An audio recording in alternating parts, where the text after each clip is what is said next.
e dos ataques que a Ucrânia estava a fazer utilizando drones à Rússia, e tínhamos falado na profundidade russa, tínhamos um mapa onde... Estamos a vê-lo neste momento. Exatamente, os dois pontos vermelhos significa o que se encontra mais acima do ecrã, o local onde são as plataformas de lançamento dos Oreshniks, e mais a sul, onde a Rússia colocou a sua aviação estratégica. Depois há também ataques que se fizeram a norte de Moscovo, novamente com drones, e foi numa fábrica de produtos químicos extremamente importantes. Estamos a ver aquela indicação a azul neste mapa, é o local onde esses ataques foram feitos. Passando agora então aos ataques efetuados pela Rússia à Ucrânia. Temos também outro mapa a ilustrar-se esses ataques. Há mais uns ataques que foram efetuados pela Ucrânia à Rússia, mas foram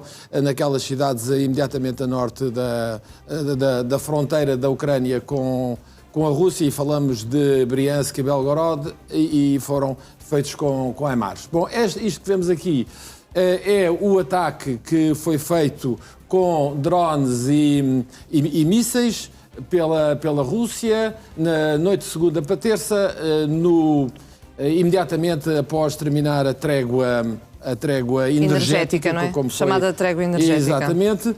E que teve consequências dramáticas em termos de fornecimento de eletricidade.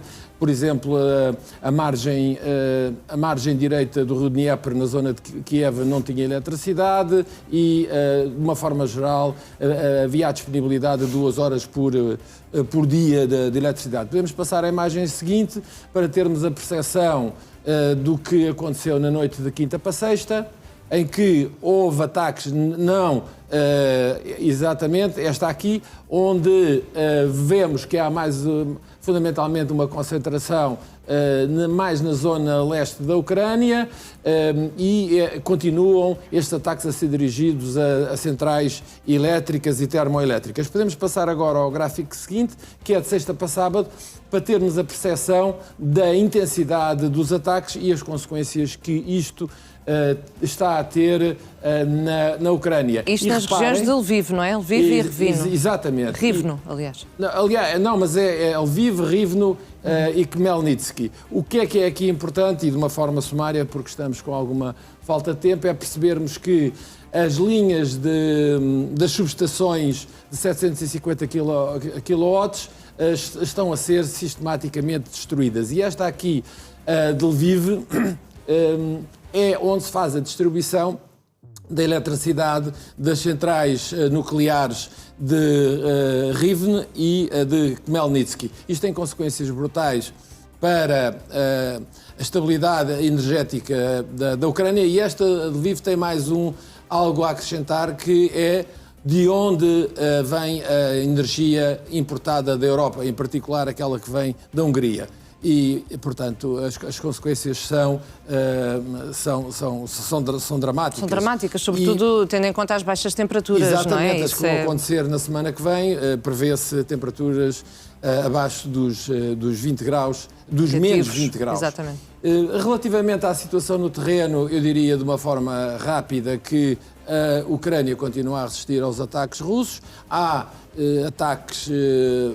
ataques russos que manifestam, de facto, a continuação de uma ação ofensiva, de uma postura ofensiva, mas a Ucrânia, em alguns sítios, tem conseguido parar esses ataques. E agora que temos o mapa disponível, basicamente o que eu posso dizer é que em Constantinovka não há grandes avanços por parte das forças russas, e as forças russas começam paulatinamente a atacar zonas de fronteira no norte da Ucrânia e a estabelecer aí pontos onde se encontram preparadas para entrar pela Ucrânia.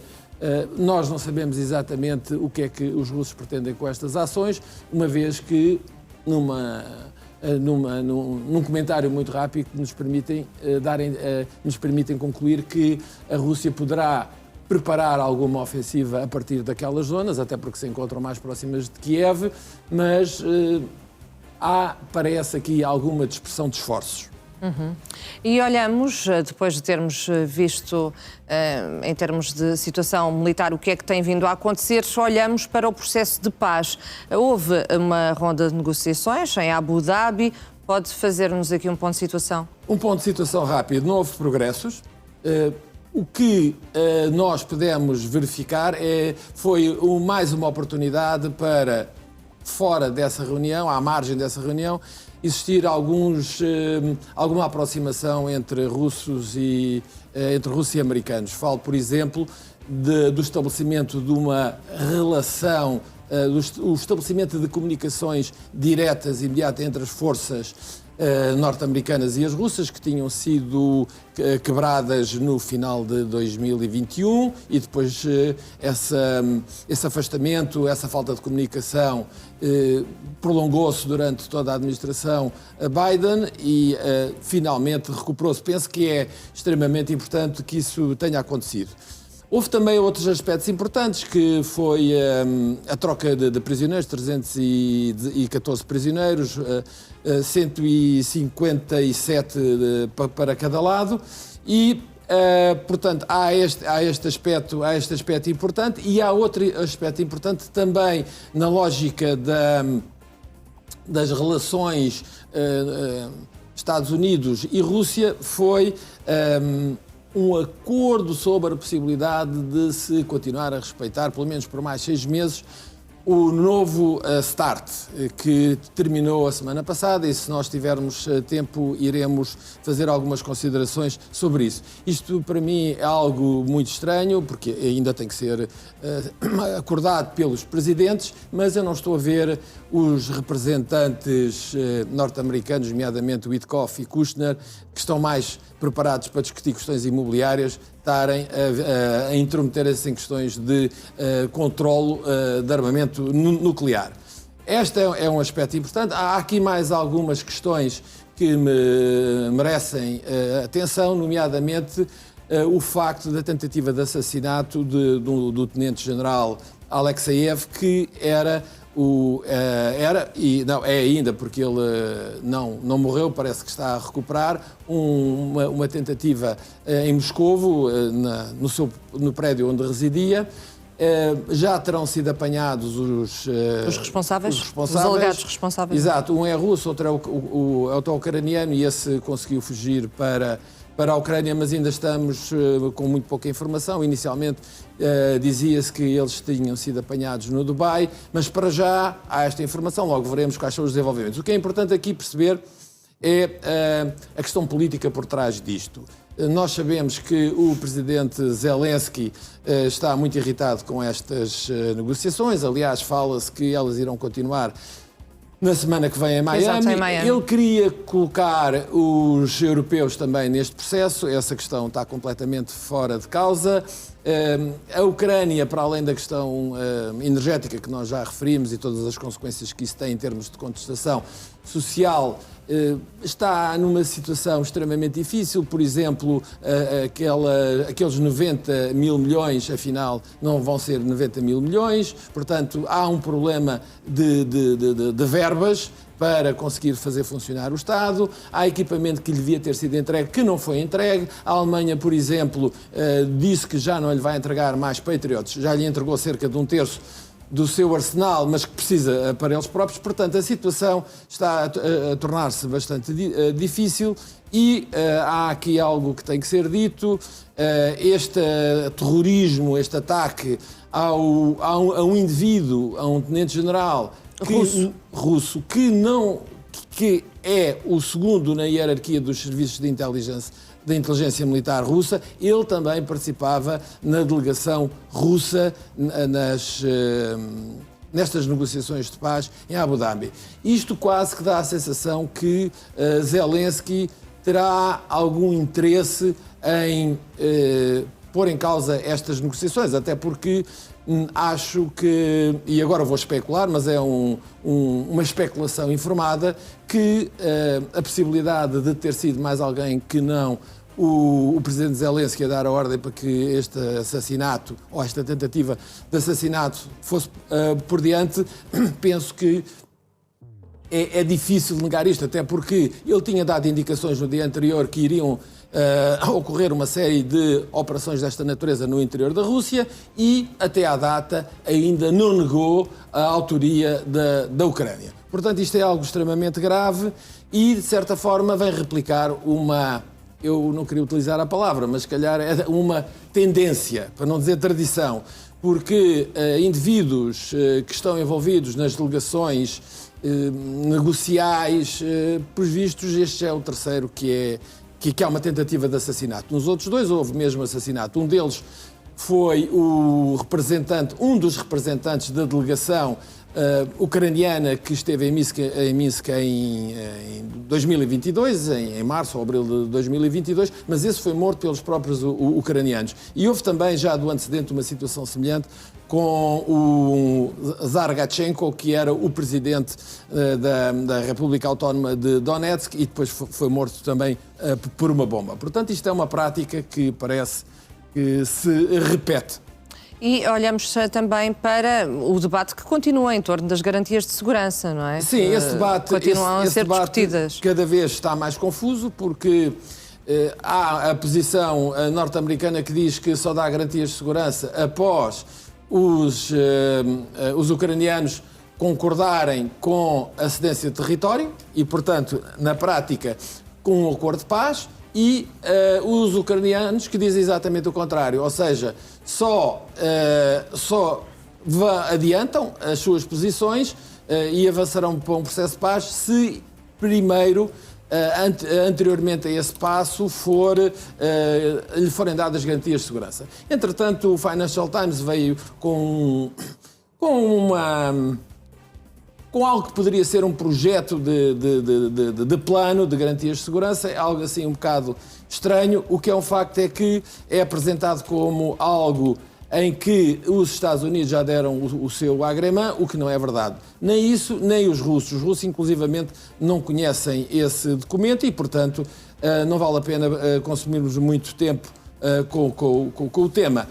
O que continua a ser interessante é também a posição ucraniana. O Ministro dos Negócios Estrangeiros, o Sr. Sybiga, vem dizer: bom, nós agora vamos fazer 2 acordos de paz. Um que é assinado entre nós e os norte-americanos e depois há outro que há de ser assinado entre os norte-americanos e os